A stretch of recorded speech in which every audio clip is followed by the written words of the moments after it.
Saudaraku yang terkasih dalam Tuhan Yesus Kristus,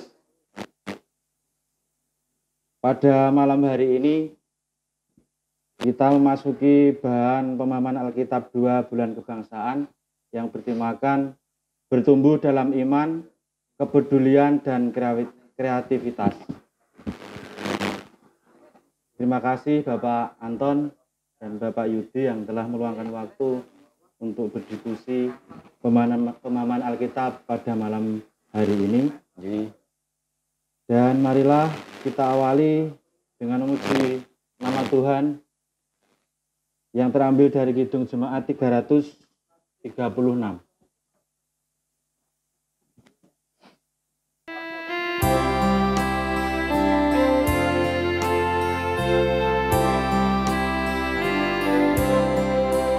Indonesia negaraku, Tuhan yang memberikannya. Ku serahkan hidup aku pada Yang Maha Esa.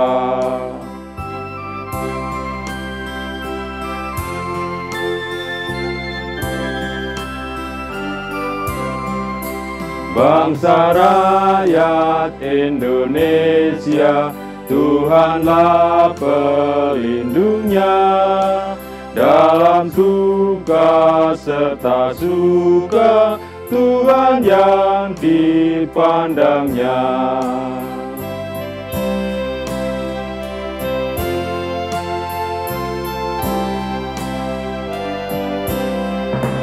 Kemakmuran, kesuburan, Tuhan saja sumbernya. Keadilan, keamanan, Tuhan menetapkannya.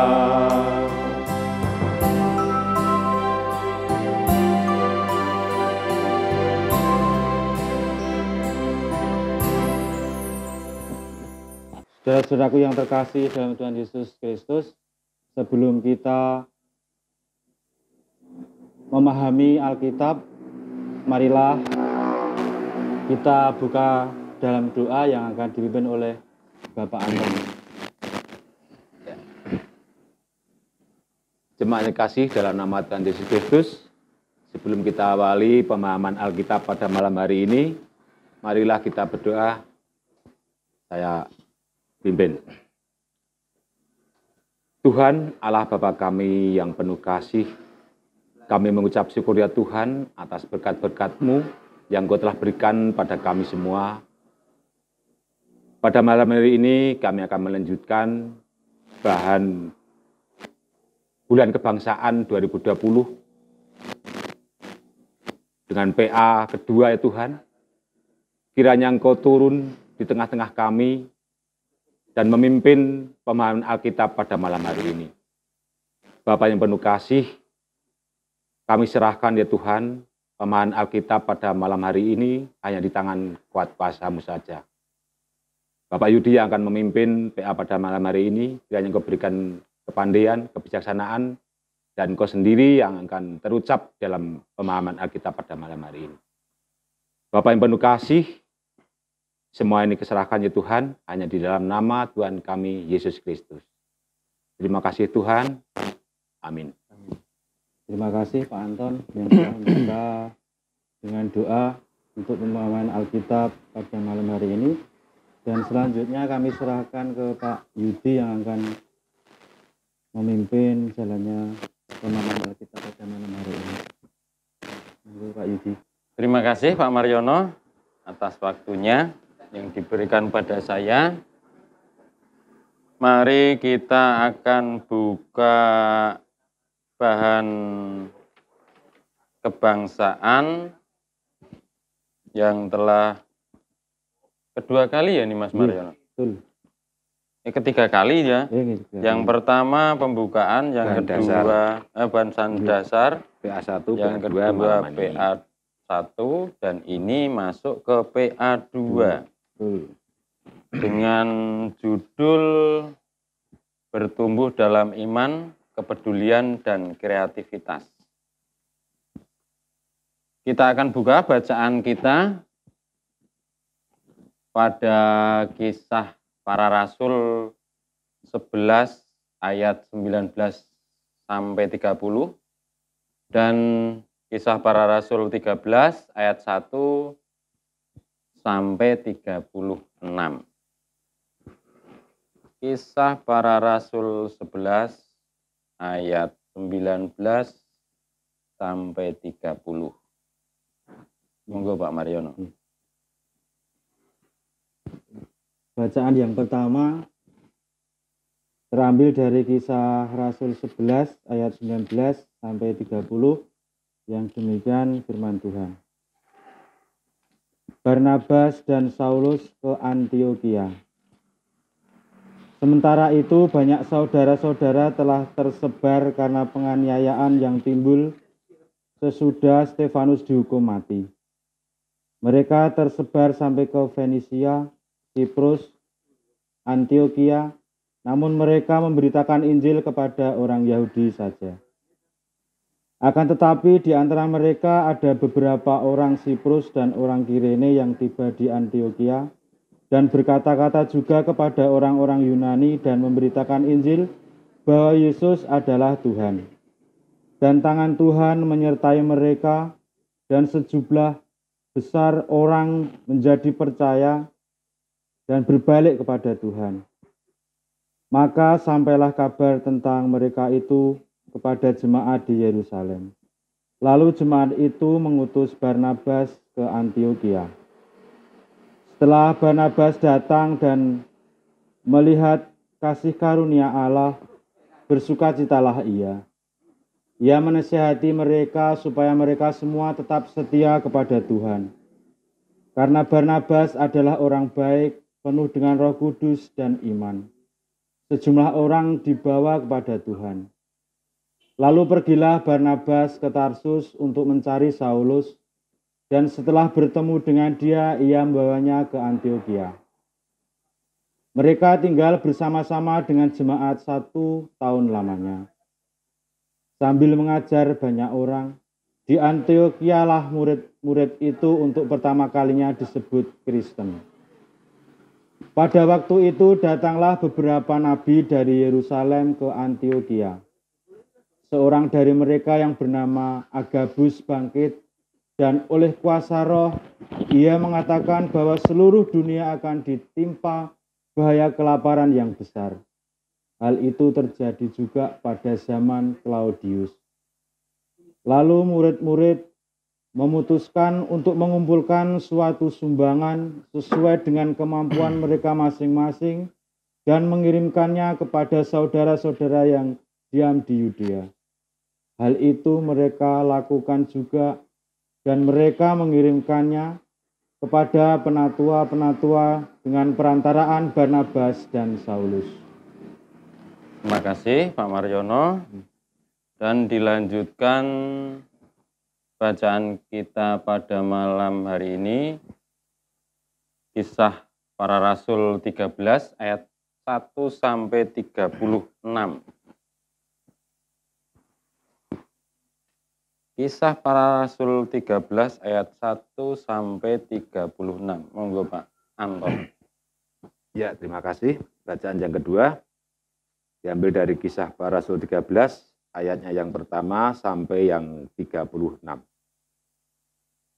Pada waktu itu dalam jemaat di Antiokhia ada beberapa nabi dan pengajar, yaitu Barnabas dan Simeon yang disebut Niger, dan Lukius orang Kirene, dan Menahem yang diasuh bersama dengan raja wilayah Herodes dan Saulus.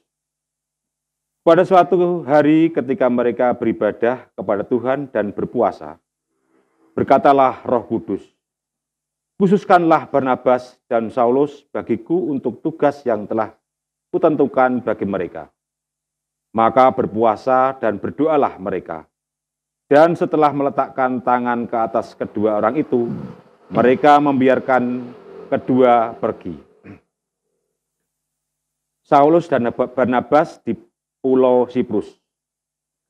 Oleh karena disuruh Roh Kudus, Barnabas dan Saulus berangkat ke Seleukia. Dan dari situ mereka berlayar ke Siprus. Setiba di Salamis, mereka memberitakan firman Allah di dalam rumah-rumah ibadah orang Yahudi. Dan Yohanes menyertai mereka sebagai pembantu mereka. Mereka mengelilingi seluruh pulau itu sampai ke Pafos.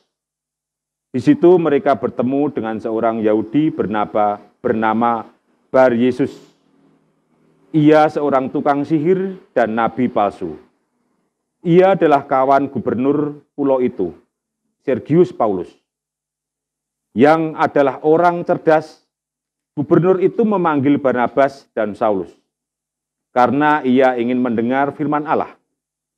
Tetapi Elimas, demikianlah namanya dalam bahasa Yunani, tukang sihir itu, menghalang-halangi mereka dan berusaha membelokkan gubernur itu dari imannya.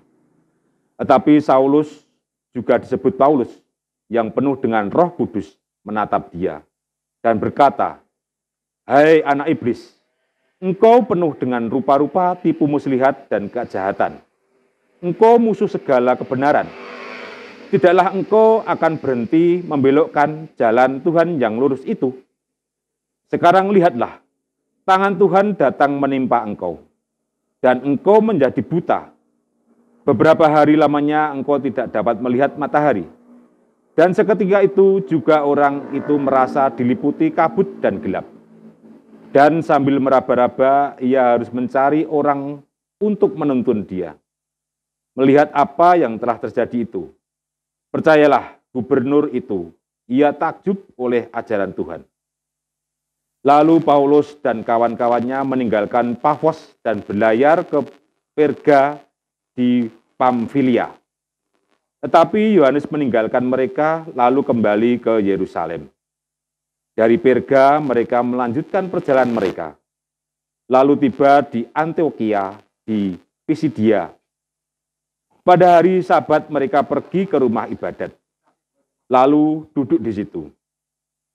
Setelah selesai pembacaan dari hukum Taurat dan kitab nabi-nabi, pejabat-pejabat rumah ibadat menyuruh bertanya kepada mereka, "Saudara-saudara, jikalau saudara-saudara ada pesan untuk membangun dan menghibur umat ini, silakanlah." Maka bangkitlah Paulus. Ia memberi isyarat dengan tangannya, lalu berkata, "Hai orang-orang Israel dan kamu yang takut akan Allah, dengarkanlah. Allah umat Israel ini telah memilih nenek moyang kita dan membuat umat itu menjadi besar. Ketika mereka tinggal di Mesir sebagai orang asing, dengan tangannya yang luhur, ia telah memimpin mereka keluar dari negeri itu. 40 tahun lamanya ia sabar terhadap tingkah laku mereka di padang gurun. Dan setelah membinasakan 7 bangsa di tanah Kanaan, ia membagi-bagikan tanah itu kepada mereka untuk menjadi warisan mereka. Selama kira-kira 450 tahun, sesudah itu ia memberikan mereka hakim-hakim sampai pada zaman Nabi Samuel. Kemudian mereka meminta seorang raja dari Allah memberikan kepada mereka Saul bin Kis dari suku Benyamin 40 tahun lamanya. Setelah Saul disingkirkan, Allah mengangkat Daud menjadi raja mereka. Tentang Daud, Allah telah menyatakan, "Aku telah mendapat Daud bin Isai, seorang yang berkenan di hatiku dan yang melakukan segala kehendakku. Dan dari keturunannya lah, sesuai dengan yang telah dijanjikannya, Allah telah membangkitkan juru selamat bagi orang Israel, yaitu Yesus." Menjelang kedatangannya, Yohanes telah menyerukan kepada seluruh bangsa Israel supaya mereka bertobat dan memberi diri dibaptis. Dan ketika Yohanes hampir selesai menunaikan tugasnya, ia berkata, "Aku bukanlah dia yang kamu sangka, tetapi ia akan datang kemudian daripadaku. Membuka kasut dari kakinya," saya ulangi, "membuka kasut dari kakinya pun aku tidak layak.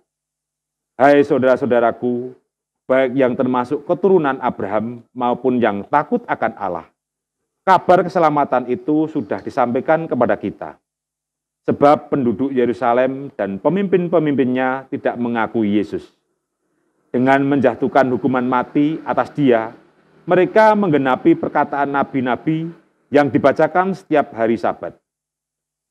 Dan meskipun mereka tidak menemukan sesuatu yang dapat menjadi alasan untuk hukuman mati itu, namun mereka telah meminta kepada Pilatus supaya ia dibunuh. Dan setelah mereka menggenapi segala sesuatu yang ada tertulis tentang dia, mereka menurunkan dia dari kayu salib, lalu membaringkannya di dalam kubur. Tetapi Allah membangkitkan dia dari antara orang mati. Dan selama beberapa waktu, ia menampakkan diri kepada mereka yang mengikuti dia dari Galilea ke Yerusalem. Mereka itulah yang sekarang menjadi saksinya bagi umat ini. Dan kami sekarang memberitakan kabar kesukaan kepada kamu, yaitu bahwa janji yang diberikan kepada nenek moyang kita telah digenapi Allah kepada kita, keturunan mereka, dengan membangkitkan Yesus. Seperti yang ada tertulis dalam Mazmur kedua.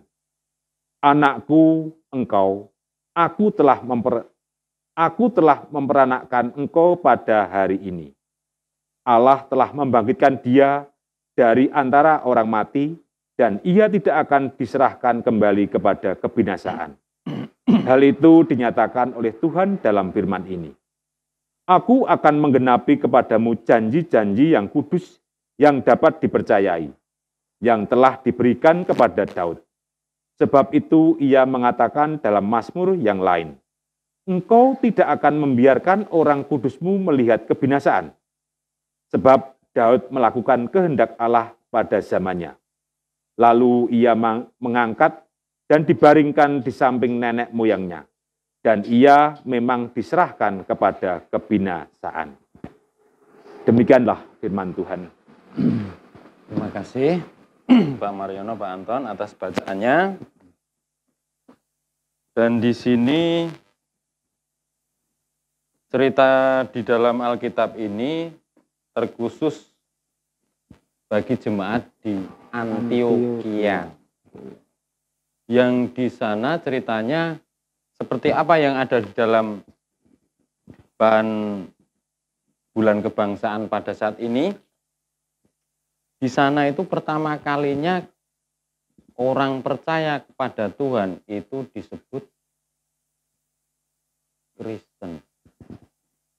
Itu pertama kali. Di Antioquia itu diceritakan bahwa di sana itu banyak sekali suku bangsa, banyak sekali kebudayaan, dan di sana itu dekat dengan dermaga. Jadi perekonomian di sana, perdagangan di sana sangat pesat. Makanya di sana banyak sekali suku bangsa dan kebudayaan yang datang ke sana. Nah itu salah satu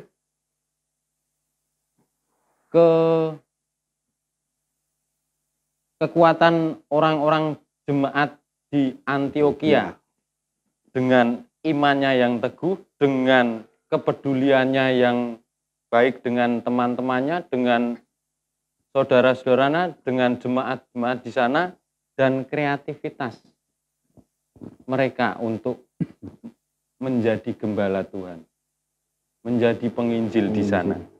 Pekabaran Injil. Iya, menjadi pekabaran Injil di sana. Itu terbukti karena apa?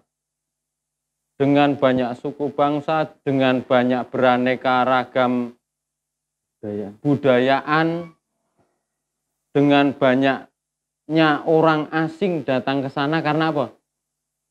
Di sana kan kota perdagangan. Jadinya kan banyak sekali orang pendatang ke sana itu. Itu bermacam-macam pikiran, bermacam-macam tingkah, bermacam-macam iman yang bisa disatukan oleh jemaat di Antioquia. Itu pada saat itu. Nah, pada saat sekarang kita merasakan bahwa kita seperti saat ini dipecah belah. Oleh apa?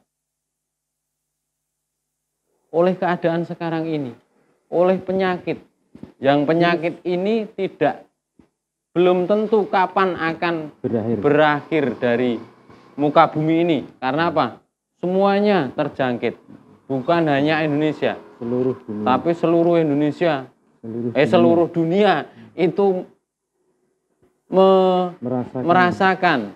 Makanya disebut pandemi. Pandemi. Disebut pandemi.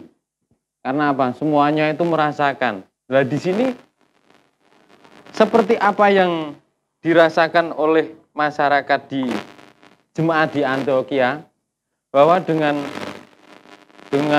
kreativitas, dengan kepedulian, itu bisa menyelesaikan dan menjadikan mereka bersatu. Jemaat di Antioquia itu merasakan bahwa iman kreativitas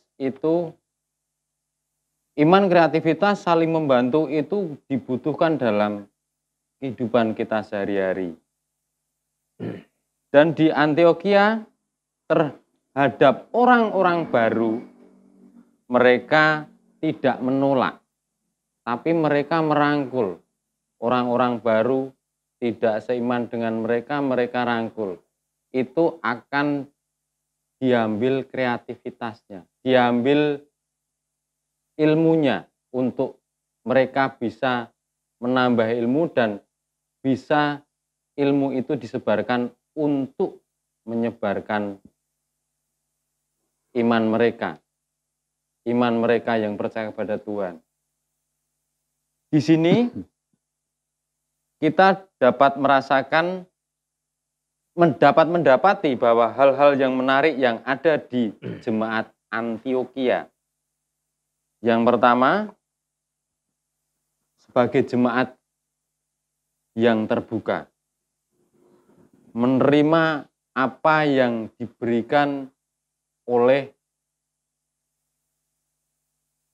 para nabi, terkhususnya menerima apa yang diberikan oleh Barabas dan Saulus. Di situ Barabas dan Saulus datang ke Antioquia untuk mengabarkan Injil. Tetapi di sana Barabas dan Saulus merasa kaget. Karena apa? Diterima dengan baik. Dengan semangat mereka menerima Barabas dan Paulus. Sampai berapa tahun tadi? Sampai Mas Mariono tadi yang baca. Selalu itu Yunani. Sampai 1 tahun mereka. 1 tahun. Di sana sampai 1 tahun. Mereka menerima dengan tangan terbuka. Tidak dengan tangan sedakap. Jadi di sini jemaat menjadi jemaat yang terbuka. Dan yang kedua, mau melakukan pemberitaan Injil. Tidak hanya menerima, tapi juga mau memberikan, mau menyebarkan. Dan membawa banyak orang kepada Tuhan. Seperti dalam ayat 24. Yang ketiga, siap untuk berhubungan dengan jemaat lain. Tidak hanya lingkungannya saja, tidak hanya kelompoknya saja, tapi pendatang lain juga diterima. Seperti siapa tadi? Barnabas dan Saulus. Itu adalah jemaat dari Yerusalem itu. Yang keempat, kreativitas dan kepedulian. Ini seperti apa yang saya tadi omongkan di depan. Dalam menghadapi keadaan saat ini, kita perlu kreativitas. Kita perlu kepedulian kepada sesama. seperti apa yang dinubuatan dari Abagus. Abagus berkata bahwa akan terjadi bencana kelaparan yang menimpa dunia, seluruh dunia. Seperti saat ini, kita menimpa bukan kelaparan, apa Pak Anton? Corona. Penyakit. Penyakit corona. Penyakit corona itu menimpa seluruh dunia ini. Sehingga kalau zamannya apa Mas?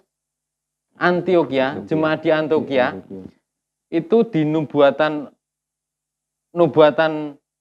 Abagus itu bahwa ada kelaparan. Mereka cepat-cepat mengumpulkan, menyiapkan, bergotong royong untuk mengumpulkan. Sumpama itu jadi bencana, kita harus siapkan. Dan mereka menerima berita itu dengan apa? Dengan menyikapi, Tidak panik. Dengan menyikapi, tidak panik. Dengan lapang dada menerima berita itu. Jadi tidak membuli, tidak membuli yang memberi berita. Mereka menyiapkan apa yang diperlukan saat mereka kelaparan. Kalau sisa bisa membantu orang lain. Sisa atau menyisihkan? Menyisihkan. Menyisihkan kepada orang lain. Nah, itu yang keempat itu tadi. Tentang kreativitas dan kepedulian. Dan di sini mereka mengedepankan strategi menjalankan misi. Seperti apa? Itu artinya dari kontekstualisasi itu saya mengartikan, saya membuka Google itu strategi menjalankan misi. Misi apa? Misi dalam mengkabarkan Injil. Misi dalam menerima berita. Seperti apa yang dikatakan Abagus. Mereka menerima dengan apa Mas Anton tadi? Tidak panik. Tidak panik. Dan dalam dari yang hal-hal yang dari yang pertama, 2, 3, 4 itu semuanya menjadi strategi dalam menjalankan misi mereka untuk menyebarkan Injil sampai seluruh dunia. Itu yang keempat. Yang kelima, memusatkan iman mereka kepada Tuhan. Itu yang paling utama untuk bisa menjadi jemaat Antioquia. Jemaat yang pertama kali disebut jemaat Kristen. Mereka mengkhususkan waktu untuk beribadah, untuk berdoa, dan juga kalau zaman dulu untuk berpuasa. Ngelakoni kan? Nah iya, ngelakoni. Ngelakoni itu ora golek sing-sing niku biasa. Merasakan. Seperti itu apa yang dirasakan oleh jemaat di Antioquia yang di dalam kesehariannya ini kemungkinan bisa kita contoh. Pada saat ini pun pas sekali. Pas sekali. Ya toh Mas Mariono, pas sekali. Seperti apa yang dirasakan oleh jemaat di Antioquia bahwa mereka bisa saling membantu, peduli, kreatif dalam beribadah, kreatif dalam mengabarkan Injil, kreatif dalam beribadah seperti ini sekarang. Saat ini, kalau tidak ada media seperti ini, tidak mungkin kita akan beribadah. Sulit kita akan beribadah. Karena apa? Kita sekarang dibatasi. Tidak boleh berkumpul lebih dari beberapa orang, kita harus mempunyai jarak antara satu dengan yang lain. Itu yang menjadikan kita seperti terpecah belah, seperti apa yang saya katakan tadi di depan. Mungkin ada tambahan, Mas Mariono, Pak Anton, monggo. Atau kita akan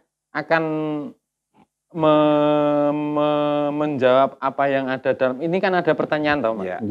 Pertanyaan dalam konteks jemaat di Antioquia dengan keadaan gereja saat ini, keadaan gereja kita saat ini. Itu yang pertama, menurut saudara, apakah karakteristik jemaat Antioquia terdapat juga di gereja saudara? Karakteristik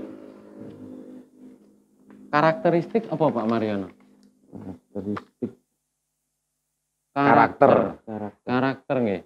Karakter satu orang dengan yang lain, masalah itu iya beda-beda. Ini kan Jawa apa bahasa Indonesia? Campur bahasa mawon. Nggih, mboten apa. Karakteristik jemaat di Antioquia apakah juga ada di gereja saudara? Bagaimana ini? Monggo, Pak Mariono.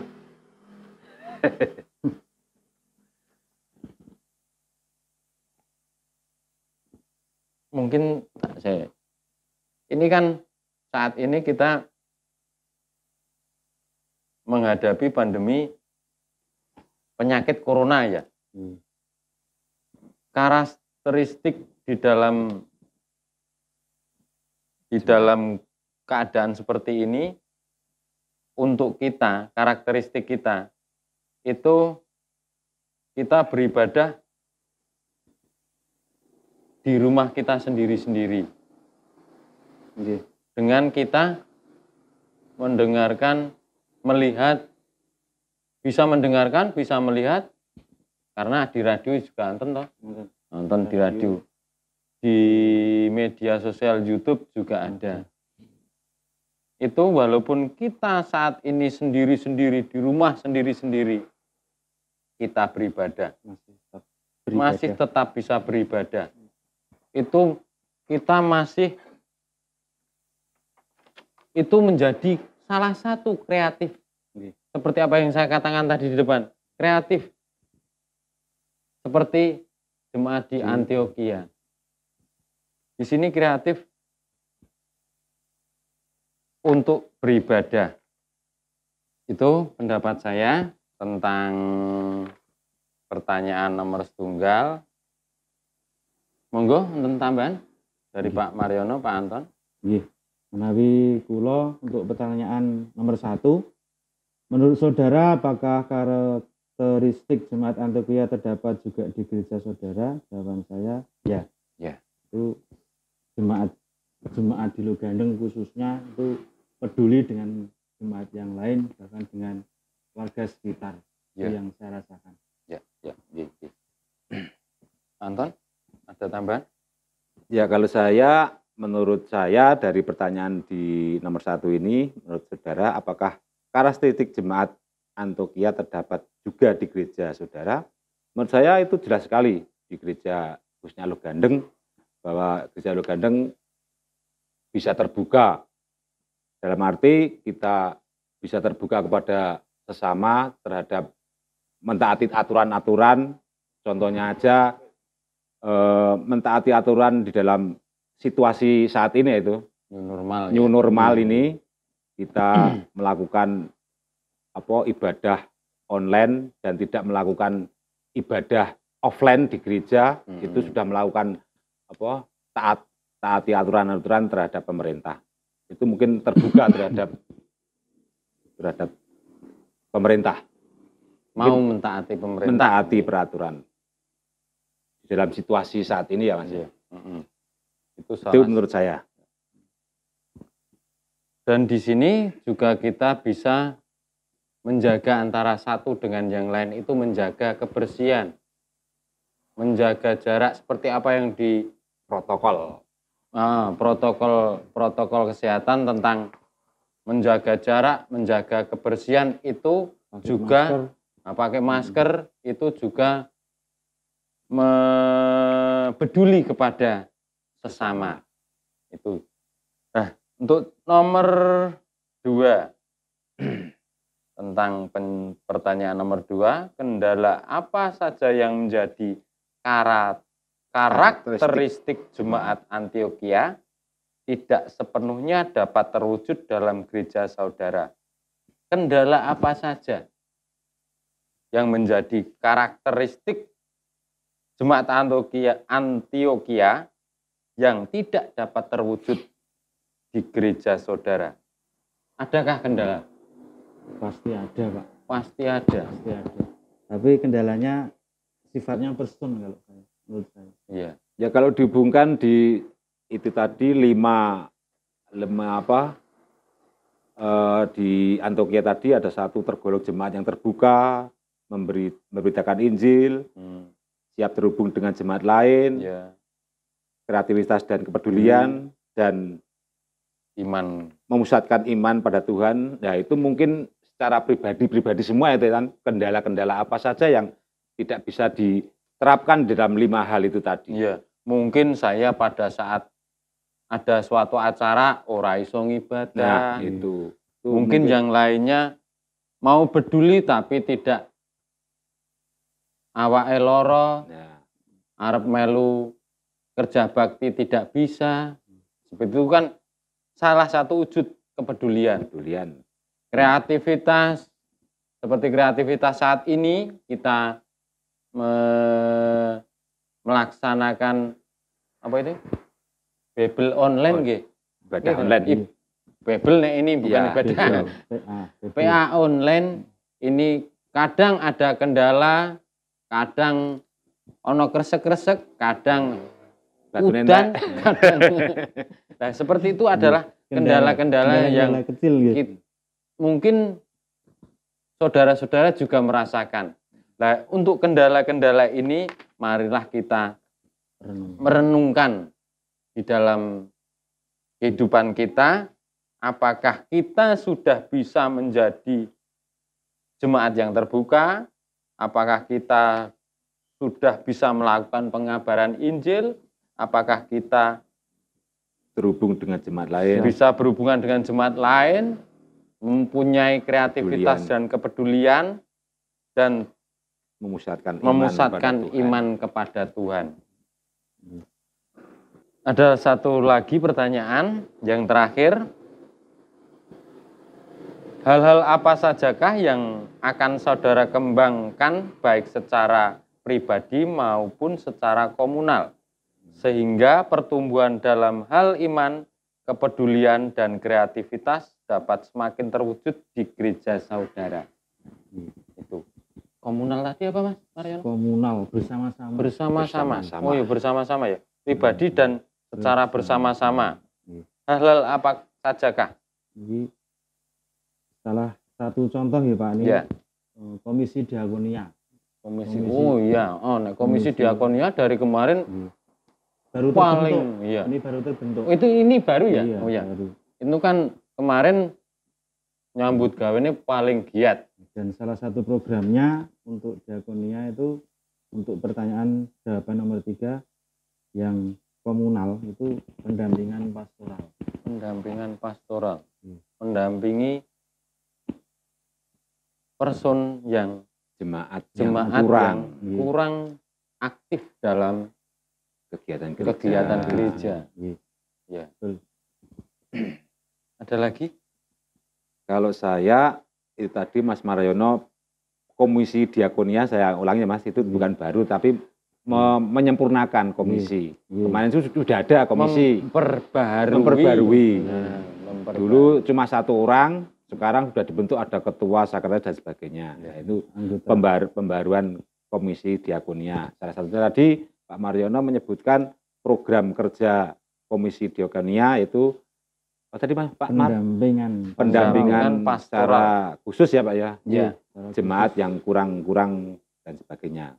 Kalau saya itu dikhususkan di masa-masa seperti ini, situasi ini, kita bisa menyebarluaskan kepada jemaat khususnya itu tentang new normal, Mas. Itu sangat penting sekali pada jemaat. Apakah new normal itu pada saat ini kebiasaan yang baru? Iya. Kemarin itu nang dindi nganggo masker, nang dindi Bebas keruyuk-keruyuk, remi dan sebagainya. Remi jarang betul nangsal iki Remi. Betul napa-napa. Betul napa-napa ya. Kebiasaan dari kerja dari jauh mlebu makan. Sekarang harus di new normal. Cuci tangan. Kalau Sebelum bisa, cuci tangan itu biasanya mandi dulu. nah, kalau baiknya mandi, pakaian dicuci dan sebagainya. Iya. Nah, itu ada lagi protokol kesehatan, protokol itu tadi jaga jarak dan sebagainya. Salaman aja nggak boleh. Itu salah satu new normal. Padahal nek wong Jawa ki unggah-ungguh ketemu salaman. Nah, pada saat ini kita tidak boleh salaman. Itu salah satunya pemberitahuan kepada masyarakat new normal. Tidak boleh salaman, jaga jarak 2 meter. Aduh, Berapa? Minimal 2 meter. 1 meter. 1 meter 2 meter? 1 meter. 2 meter aturan baru Pak. 2 meter angel juga wacitannya ada. Nyun sewu menika agi guyon. Ya, kalau saya itu sangat perlu diterapkan pada jemaat yang itu sangat penting sekali. Itu kebiasaan yang dulu dan sekarang new normal yang Tatanan bisa baru, kita iya. laksanakan untuk Tatanan new normal pada saat ini, situasi saat ini. Ya, ya, Begitu Pak Yudi. ya. Jadi di sini tentang yang terutama itu tentang kepedulian terhadap sesama itu termasuk masuk dalam apa Mas? Masuk dalam era baru. Karena apa? Karena kalau kita masuk dalam era baru, kita harus mempunyai kepedulian pada sesama.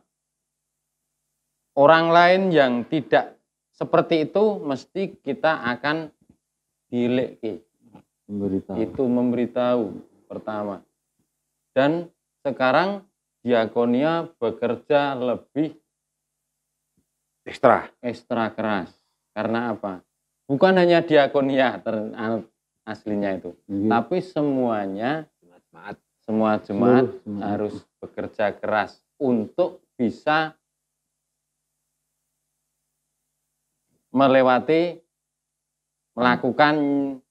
tatanan anyar niku. Terima kasih Pak Anton, Pak Mariono atas PA saat ini, dan kita akan tutup PA saat ini dan kita akan bersambung nanti PD3, PD1, besok akan disambung PD1 dan kita akan akhiri dengan kita akan menyanyikan salah satu lagu nggih tadi. Nggih. 337. Apa judulnya Mas? Riyen 337 niku wingking Mas. ora kene. Mboten ngajeng. 337. Betapa kita tidak bersyukur. Betapa kita tidak bersyukur. Dikroncongke nggih. Nggih. Men gayeng. Men rada Kasih mboten ngantuk, ngantuk. nggih. Monggo Pak Gandung.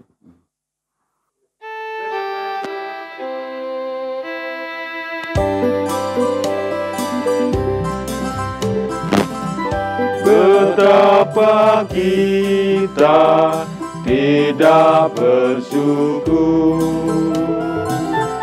bertanah air kaya dan subur, lautnya luas, gunungnya megah,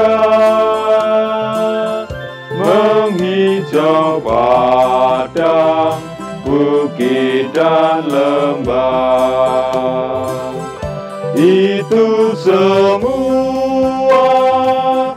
berkat karunia Allah yang agung, Maha Kuasa. Itu semua berkat karunia Allah yang agung, Maha Kuasa.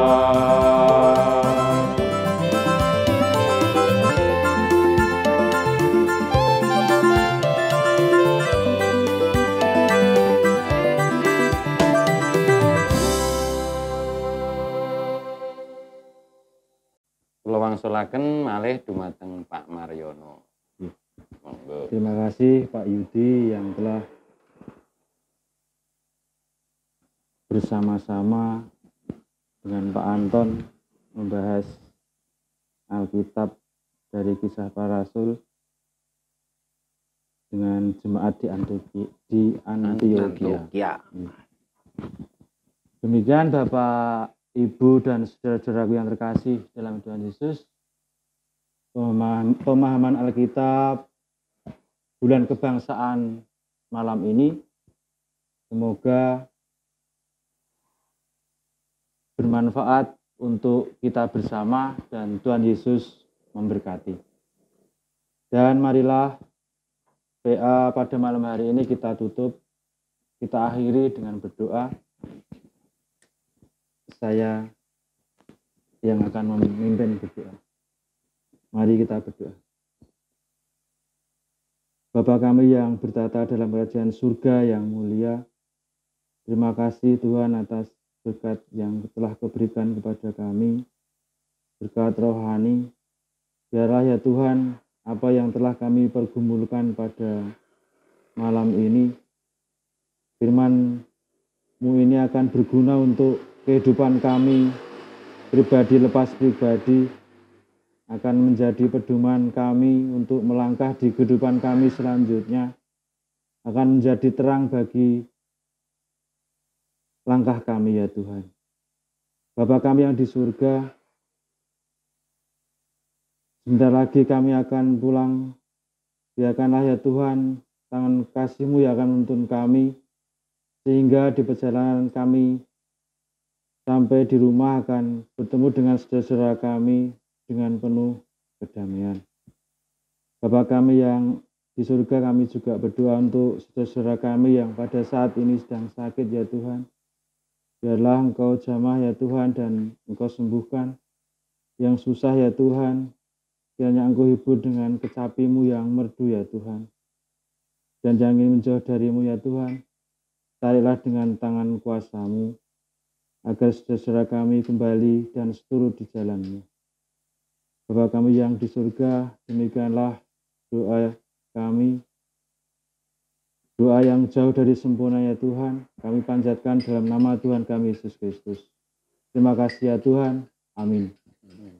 Sugeng dalu. Selamat malam, matur nuwun. Di sami-sami.